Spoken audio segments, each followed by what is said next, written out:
Jinx team can also team fight, especially with a fresh Fate in a bit of trouble. Sidesteps absolutely everything, though, as they do manage to get the concussive blows, but Fate's like, nah, I got the pit grit. I'm going to be absolutely fine. Nice dancing shoes here from Fate. He's dancing at this. That was very... Yeah, Croco looking to make his way in. No more face breakers available, and the showstopper not there just yet. Just to let you guys know, the stats that we're showing for these matchups and things like that is based on the summer season, as Fate might just die here. One more auto, the flash, but the auto is already in the air, and Faker will get the first. Are going to get in your head. Yeah. You know, like just getting killed like that, giving up such a freebie, honestly. And Fate.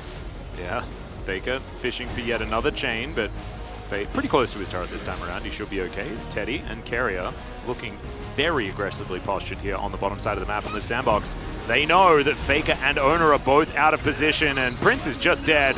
Carrier going to be able to stand beside his jungler Live Sandbox, but how many plates will T1 be able to collect bottom side as their reward? And they might even get Shelly. Yeah, okay. Got a bit of a teleport coming through here from the keystone of Carrier.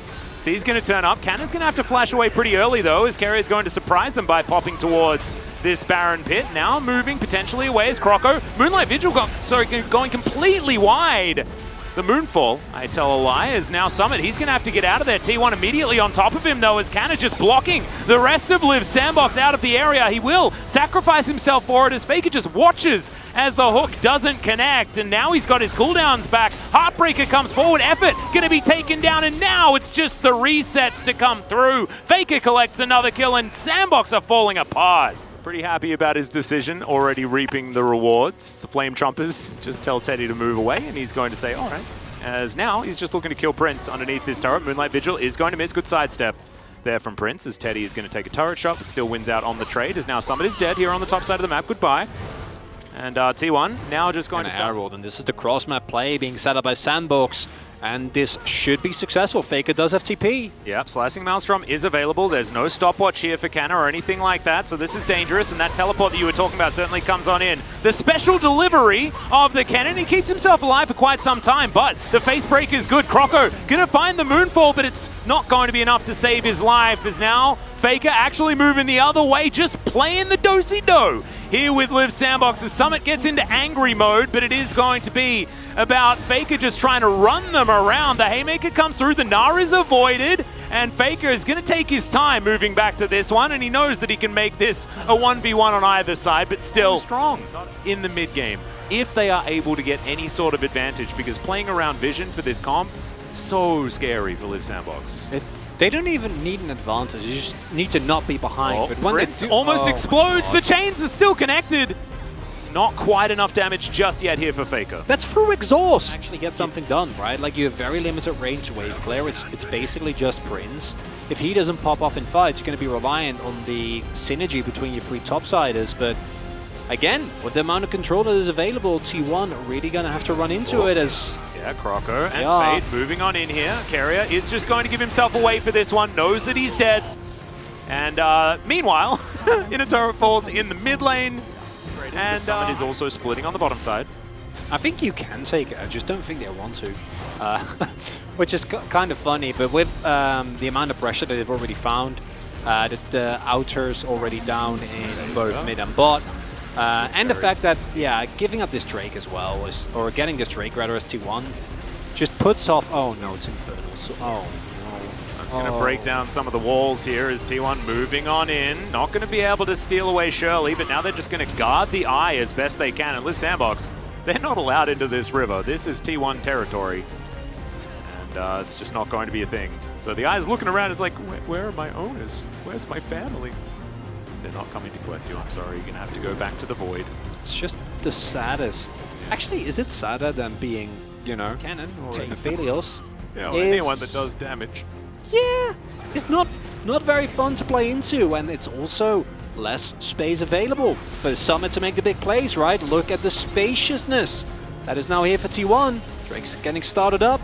Yeah, Fate looking over to the side here, looking for Canna, finds him, knows that he was going to be searching for a flank as well. As you can see, the Dragon just running between his two potential masters. It is going to be secured by Prince, but the Moonlight Vigil will connect. Glacial Fissure comes down, but the follow-up is not great, and T1 Just going to have to let them get away. Good disengage here in a lot of ways as Owner. He's looking for Crocker here on the backside, and now he's going to get delivered 3 members of Liv Sandbox. There's the Heartbreaker. Owner just taking this one by himself for now, but he does have the stopwatch. Flame Chomper's not going to connect as Effort has a stopwatch of his own, but he's still most likely going to die. Crocker uses his over the wall, will keep him alive, but now he's not actually able to continue fighting. Summit in the same boat as he hops his way out of this one, and T1 with this one pick, is it enough to get him? Much rather, as T1 I think is doing, try and set up a trap, right? Not actually do this, wait for them to walk in. Are going to start it after all, because this is now another Liv Sandbox. If you can find them here, if you can take down, hit those multi-man ultis, T1, dangerous game here. Still available here as Fate does find himself the face breaker, but he's not going to be able to find his way in. Teddy with the Graviton, but no Moonlight Vigil, and T1 do just back away, not biting off more than they can chew in this instance. And the result of that is that now the pressure that they have available with this threatening combo. Oh dear, Kana gonna get his face broken yet again as Summit moves on forward. There's a slicing Maelstrom, finds himself the stopwatch, but it's not going to keep him alive, just smashed into the wall to grab the minion wave, but this is a lot of control for T1, sorry, for Liv Sandbox. Did manage to get that wave pushed out. So, Drake has now spawned.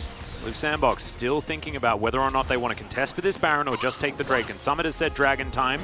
And T1 have said that they are just starting off on this Baron. Super Mega Death Rocket will spot it out. And Kana waiting over to the side. So second Infernal does go over to Liv Sandbox, and T1 feeling the pressure. They want to be able to take this one. They burst it and stole it! This is the team of Steelers, and it's going to be Crocco's turn this time, and now T1 try to look for the fight to salvage it. They take down both, as now the dive on forward. The Superplex is good from Fate, but he may just die, as Summit is the last man standing that has a Baron wrapping around him. I say that a little bit ahead of time, but I don't think Fate's going to survive this one. And that's exactly right. He goes golden for a moment to buy some time for his Gnar. Gnar bar is quite large. Yeah, can we also... Summit had an amazing game 1, and then it wasn't enough. Also, basically unstoppable and unkillable by anyone on T1, right? Like, no one can really answer him inside, I don't think, with the Wit's End as well. And still very much in a position to carry games. 30 seconds on the clock for Drake, and... Ooh, decent flanking ward here. It's quite far away for Kana, but he could get there if they do decide to move down to this Dragon. They're looking for a bit of poke, as the Chakrams do come back to Teddy.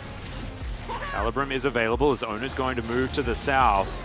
T1 trying to keep them in position as there's the Moonlight Vigil. A lot of damage as Prince. Faker now looking for him. He's got a huge target. I mean, Faker just needs to get in there with a couple of spells and he's dead. Teddy going to use his QSS to stop that hook from being anything to worry about. T1 almost managing to find what they want. Faker just needs to find one more little pick, one more little corner as Kana has moved that teleport towards exactly the ward we were talking about. Prince now eating through some honey fruit as in goes Owner, and there is the slicing Maelstrom. Kana gets rid of Prince from the team fight, but my God! Summit and Crocco obliterate the bottom lane of T1! And the top side of Liv Sandbox have done their job, and now it looks like it is going to be 3 Drakes going over to Liv Sandbox. And the trigger does get pulled, but it doesn't end well for T1, as that backline dive coming into full force. A very split up fight as Crocco... Yeah. Oh no. Faker should be able to finish him off here as, the Diana is going to fall. Owner's going to be able to get the resets, and now Fate is going to be in trouble as well. The Haymaker does absolutely nothing. Summit trying to come forward looking for more, but maybe he's just put himself in position to be taken down here. The Facebreaker is going to connect. As now Owner heartbreaks, but yeah, I think the heartbreak belongs to Summit this time around as Faker just pops to as many different directions as he is likely to go. Gnar comes down, but the drill is not going to connect onto Faker. And it's only a matter of time, and that is going to be the finish. As T1, in the end, I think find the advantage they were looking for. The second highest number, which is of course Kana. Impressive performance here from the man in the mid lane. And while the Jinx is online, also went for Maul, so as your main win condition here, not a good place to be. Oh no, Moonlight Vigil actually coming down as well, as Teddy's just said, no, get out of the way. Effort loses the majority of his health bar just from Teddy. Pressing what, like a Q button? An R button? That was it. Didn't even need to auto him. In League of Legends, you'd hit that 10 minutes ago. Yeah. But we are a special region, Atlas. Well, Effort may just die. No, has himself the shield. He's going to be okay in the end. My goodness, throws down the redemption for himself as well. As Croco going to suffer a similar fate. As I'd probably write down Faker's POG. Oh no, I already T1 did. pod card. Don't worry. Okay, beautiful. Dive forward with impunity. Looking for Croco here. He's going to do a fair bit of damage. The Moonfall finally comes out, but it just doesn't do enough damage. Teddy going to get redemption from the side as in goes Fate, but now he's trying to 1v1 against Teddy immediately. He uses the QSS flash to get out of the way. The Showstopper hits the wrong target, and now Prince is in trouble. Ona just diving on top of him. The Gnar onto Ona, but he's got a GA. He's absolutely fine, and Prince, not so much. No fountain for you, unfortunately, and T1 with a snap of their